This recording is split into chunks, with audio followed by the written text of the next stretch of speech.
Welcome to the Brand Clarity Podcast, hosted by Visions to Images and Susie Libertor. The Brand Clarity Podcast highlights several different topics, including entrepreneurship, franchises, and digital marketing trends.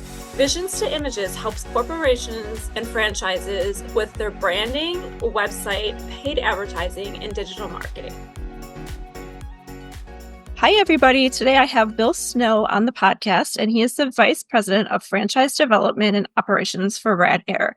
I am super pumped. I didn't even know that he was involved in the community, and he just kind of showed up at some of our franchising meetups, and I'm excited to have him on. Welcome, Bill. Thanks, Susie. I'm looking forward to being here. Absolutely. So tell us kind of a little bit about how you got started, some background about Rad Air, all of that fun stuff. Yeah, so what got me involved with Rad Air is my family and I took a family vacation, and we're driving to North Carolina, and my wife's car basically breaks down. We're sitting on the beach while it's getting fixed in town, and I turn to her and I say, if this is happening to us, poor car care, it's got to be happening to other people. And Right. what I mean about poor car care is somebody had mixed the wrong antifreeze in her car while it was being serviced one time. Oh, no. So for the listeners that might not know, when you mix wrong antifreezes, it turns into like Jello. So we came back to Cleveland, and I had a business plan for an automotive related business, but I switched it over to be car care. And on my journey to open up a shop, I got introduced to the folks at Rad Air, and we just hit it off. We had a lot of the same values, a lot of the same ideas. And with them, they helped me find the location in Wickliffe, and I left the corporate world and opened up a Rad Air almost 11 years ago. Amazing. So how many locations do you have now? So system-wide, we have 10 locations, and they're all in Northern Ohio, but we are looking to expand. So are these 10 locations franchisees, or are they corporate, or both? They're all franchise owned. So they're all owned by individual owner operators. My partner on the franchise side, Andy, he owns one, but it's as a franchise unit. I own one. It is a traditional franchise unit. And then we own one together as well that we opened or took over earlier this year. What have you found to be the biggest obstacle about business and franchising, right? Because they're kind of like two different things, right? Like franchising has its own problems, and then being a business owner partner is a whole nother thing. So what have you found? Yeah, I like to joke around that I got smiles on both sides of the equation, and I've got frowns on both sides of the equation. You know, the toughest part about business is just finding the time to do everything and to focus on what's important. And as business owners, we get pulled in so many directions. You know, your listeners, same thing's happening to them. Their phone's blowing up, their emails blowing up. People are trying to get time on their calendar. And at the end of the day, it's very difficult to push all that away and just focus on what's most important. And then on the franchising side, I think the most difficult part on the franchisor side is just getting that mind share with potential franchisees, getting mind share with the brokers and consultants, because, you know, what is there, over 1,600 franchise brands now? And, you know, just being able to get, in our case, Rad Air on the mindset of potential franchisees and brokers can be a pretty big task.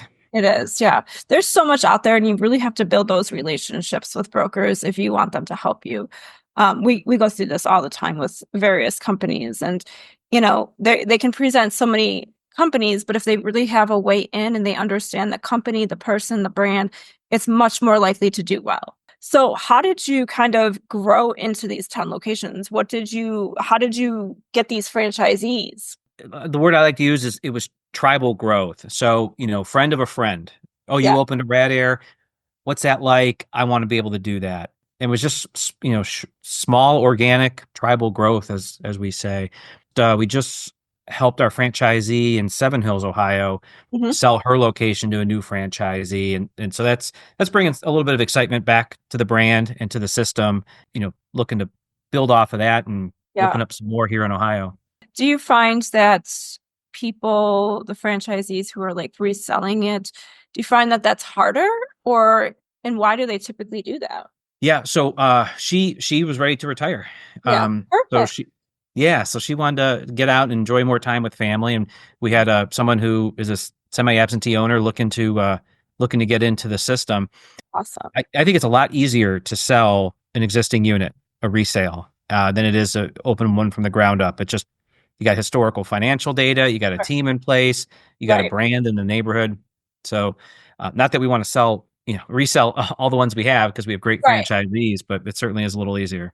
Right, that's a different way to look at it for sure, and that's great that she was able to kind of take a step back and retire and all that. Because sometimes people want out of the franchise for bad reasons, but this is a great reason, Yes. so tell me more about the history of the company.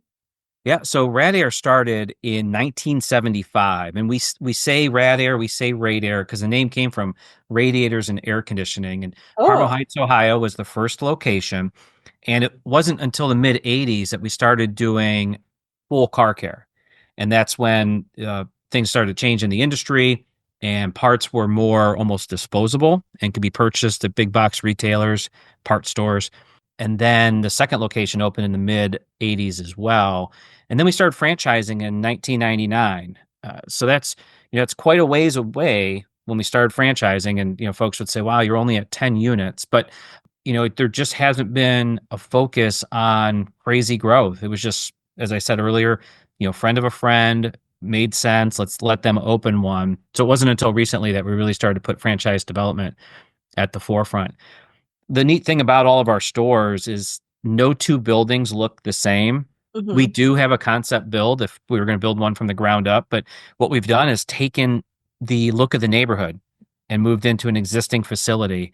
In the case of Wycliffe, the store I opened, it was operating as an automotive repair business. They closed on Friday. I opened on Monday as a Rad Air, and the rest is history. So we call those conversions, Mhm. and they're the easiest way to get rolling, opening a new Rad Air location. That's awesome. So what is your unique value proposition for Rad Air as a whole for the company? Like, what do people love and differentiate you from? So at the store level, it's all about the client experience. Okay. And so if you're a consumer at one of our locations, you're getting that 5-star experience. You're Mhm. getting proactive updates about your car. Because a lot of times a frustration folks have when they bring their vehicle in is I dropped it off at 8 and I haven't heard anything. It's already 3 o'clock. What's going on with my car? I don't know if that's ever happened to you, but it happens to a lot of people. Mhm. So just delivering that 5-star experience, and we don't want that to be a 5-star experience in auto care. We want that to be a 5-star experience compared to everything you do. Whether you go get a massage, you have a great dinner, you're getting your Definitely. hair done. We want that to be a great, memorable experience. And we do that through training. We do that through our operations manual. And then on the franchisee side, the feedback that we get is because we're so small, we can be Mhm. very nimble. And Right. what do you need help with right now? What's going on? We spend the majority of our time on marketing for our franchisees. Mhm. Day doesn't go by that we're not talking about an idea, we're refining something, we're updating something, and everything's a little bit different because of the neighborhoods we serve. So, of course, we do some big picture marketing, but what does that store need in Medina, for example? What social media posts do they need? What's happening in the community?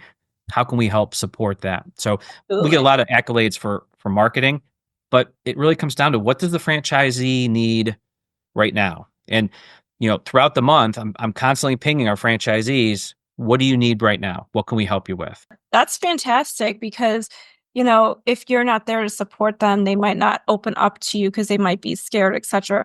It's all about having, I mean, they say when you come into a franchise, it's family driven, right? So it's like Mhm. you guys all have to be able to communicate and grow and learn and overcome and adapt and all that stuff together. And I love that you touched on the community kind of stuff because as a corporate, you could give them all the tools that they need, but they still need to be able to show up locally, doing those sponsored events, showing up to chamber events and getting some of those photos and doing those things and tagging them on social media, finding some different kind of ways for them to show up locally, as well as kind of having the whole brand as a part of it.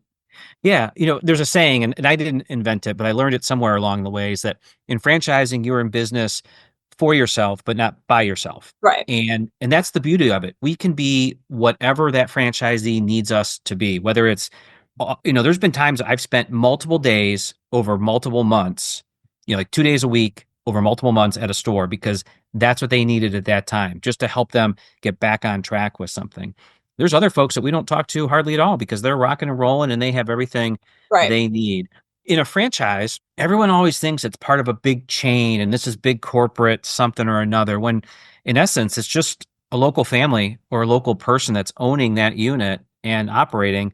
And I think it's great when franchisees operate like that. Right. That, Absolutely. hey, this is my place. I'm in this community. I'm in this neighborhood, and I'm working to make the place better. I love it. Yes, absolutely. And I will say, like, one of the biggest things during COVID and the pandemic and stuff was people were always saying, I want to support locally owned and operated, not big places. And I'm like, well, hold on. Franchises are locally owned and operated. And so that's always been part of the mission, is to tell people more and more about that, for me personally, because it's like they're still doing everything in the community. They're still spending the money, they're still doing all the stuff. And a lot of people sometimes think, oh, they have so much money from corporate, or they're so, and it's like, no, we still struggle as franchisee owners. So, Oh yes, yeah. And I never thought I would be in the world of franchising. There's another saying that franchising finds you. And that's true. so the listeners might be interested in this little story too. Yeah, When I was looking for a shop to open, I looked at a lot of businesses, a lot of automotive shops that were currently running to buy. I looked at empty spaces to move into. And it was only because of some networking that got introduced to Rad Air. The initial conversations I had with the broker was, I don't need a franchise. I don't want a franchise. I'm not a franchise guy. I'm so glad that I at least took the meeting with them, because it's gone beyond my expectations of where I would be as a business owner. And franchising is an awesome industry. There are so absolutely. many good people. You've been to the shows and the Yeah. conferences, I just, everywhere I turn, there's all kinds of good people in franchising. So if someone's listening to this and says, I don't know, I want to be a business owner, but I don't know, definitely check out franchising, because there's a lot of support. It's very competitive, but everyone's there to help each other too. 100%. I love it. And I love going to events and stuff. They're just always so opening and welcoming and there to help people, etc. Hey there, I want to interrupt this episode with a quick message. If you're listening to this podcast episode and want to learn about branding your franchise or small business, then go to brandingbridge.com. That's branding-bridge.com. What is your best tactic for marketing? What has worked really well for you? On the franchise development side, or on just getting consumers in the door? Both. Getting consumers in the door into the store, it's Google paid search. Mm-hmm. Without a doubt. We joke around that our biggest decision used to be how big of a ad do we place in the yellow pages, and whether or not we pay for it to be a different color.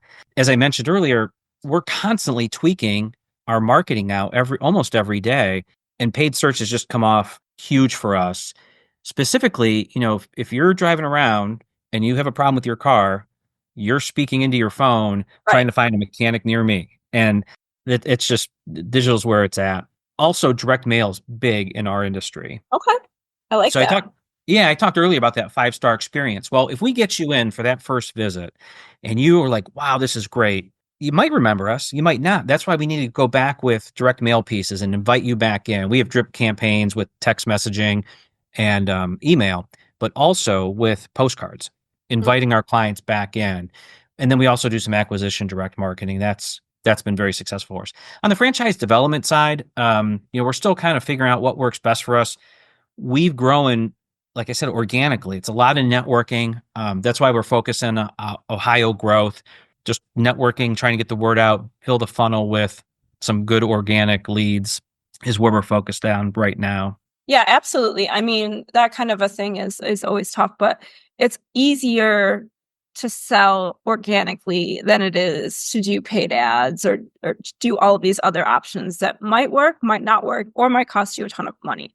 And brokers are always good, I will say, if you find a few good handful of those that can really understand your mission, sell the company for you. But yeah, I mean, we do paid ads for a variety of people, whether it's social or LinkedIn outreaches or Google ads, etc.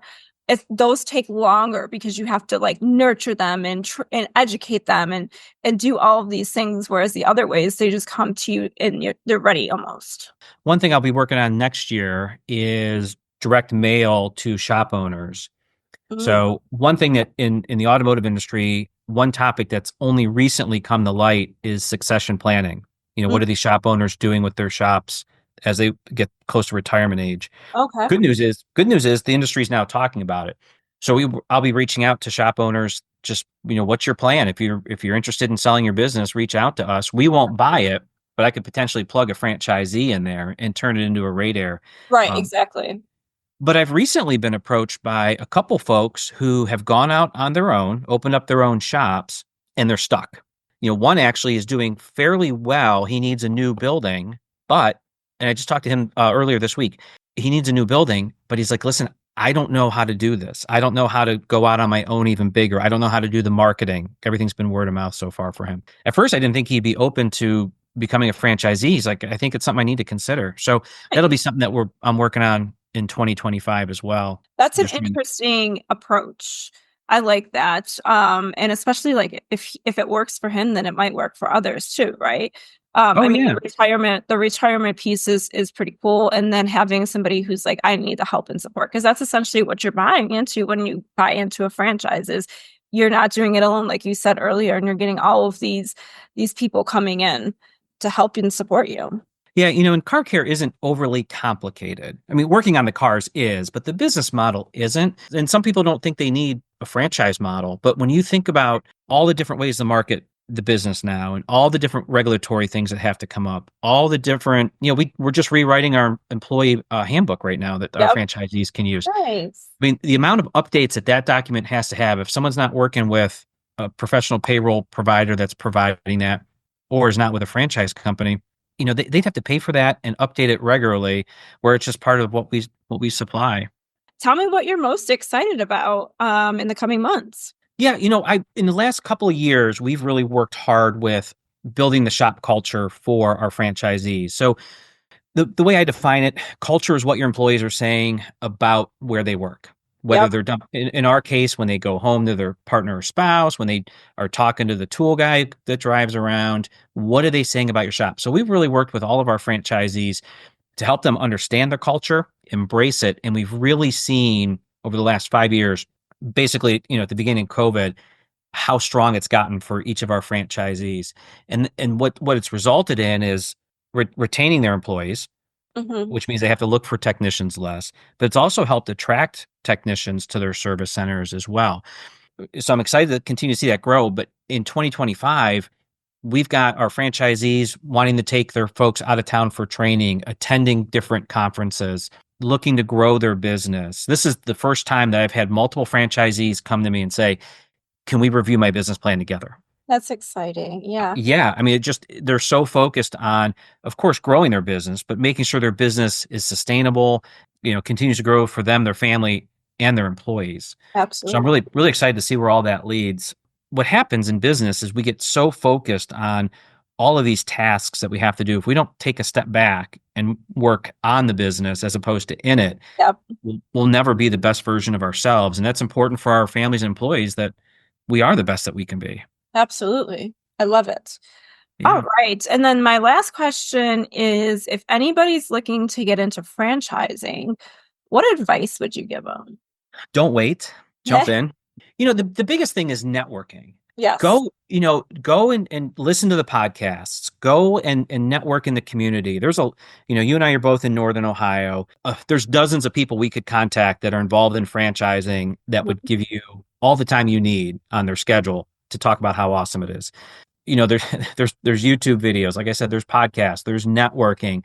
And if you're able to get to a conference, a trade Yeah. show, there's even expos where franchise brands set up.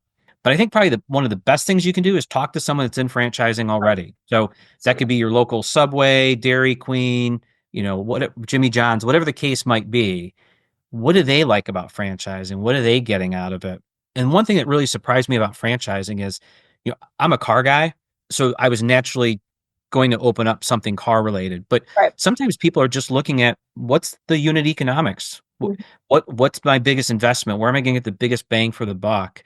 So be open to different concepts, to different brands, Absolutely. and what Yeah. what fits your Do your lifestyle. do your research, have fun. I mean, take time, but jump in as well, right? I mean, there's so much out there to learn and digest and take in and find what fits you good, right? I mean, you got to enjoy what you're doing every day. So find something that's going to go with you. Yeah, and read those FDDs. Yes, that's a whole Yeah, nother topic in itself. right. But talk to candidates. I mean, talk to franchisees, talk to people, like just keep talking. That's really what it is, you know? Oh, absolutely. And with that too, as you go along, as someone goes along their journey of opening a franchise, take those validation calls very seriously. Before I opened up my Rad Air, I did the validation calls, but I Mhm. also hung out with a bunch of the shop owners during the day at their businesses. What does a day Oh, look like for them? What's the interaction? What's happening with the employees? That was super great. helpful in my decision to go with Rad Air as well. Yeah, perfect. Well, thank you so much for coming on and sharing. If there's any questions or if anybody wants to learn more, what's the best way for them to find out more and reach you? Yeah, they can visit radair.com or send me an email, bill@radair.com. Happy to connect. Simple and easy. Love it. Yeah. All right. Well, thanks so much. Thank you, Susie. Thank you, everybody, for listening in on today's Brand Clarity episode with Susie Libertor. Two things. First and foremost, please, if you liked this episode, please subscribe and leave some positive reviews. Also, don't forget to sign up for Stop Sending Your Customers to the Competition and get my insider secrets to compelling branding that converts. You can find that at branding-bridge.com. It's a free workbook for you to check out right now, all of the branding techniques and strategies that I use for my paying clients.